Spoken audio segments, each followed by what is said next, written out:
Mirëmëngjesi edhe për juve në studio. E përmendet se si është vullneti I qytetarëve për të dalë sot në zgjedhje në këtë proces pra këtu në komunën e Gjilanit e me sa duket edhe orët e hershme të mëngjesit janë të kënaqshme, ashtu si biseduam edhe me kryesuesin e kësaj qendre pra këtu më të madhes në këtë vend, e cila është Abazajeti, nga ku qytetarë të shumtë janë drejtuar kutive të votimit qysh nga ora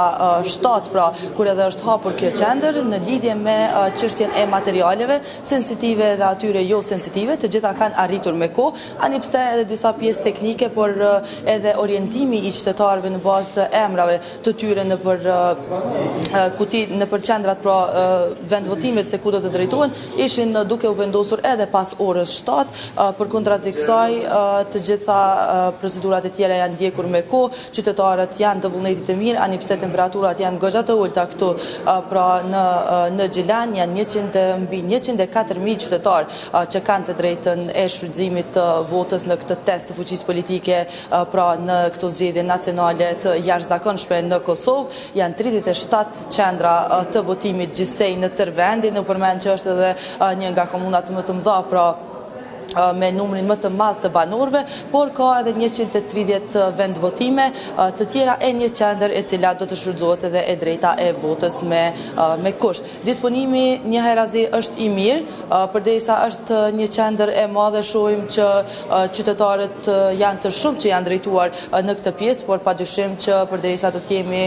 në raportim të drejtë për drejtë në këtë komunë, por edhe në të rajonin e Anamoravës bashkë me kolegen Amantina Hasani, do të tentojmë në maksimum që të sjellim të gjitha informatat që kanë të bëjnë në lidhje me këtë proces zgjedhor, mbarvajtjen se si po shkon I tërë procesi, por kuptohet me një fokus të veçantë në parregullsi që mund të jenë këtu. Shohim edhe zyrtarë të shumë të policisë së Kosovës se si janë vendosur këtu për të monitoruar edhe krejt të procesin. Jemi në kontakt edhe me zëdhënësin e policisë së kësaj komune për të marrë informata ndonse mund të ndodhë ndonjë incident ose ndonjë parregullsi zgjedhore, por deri më tani gjithçka është qetë, edhe vullneti I qytetarëve është I mirë për dalë në këtë zgjedhje.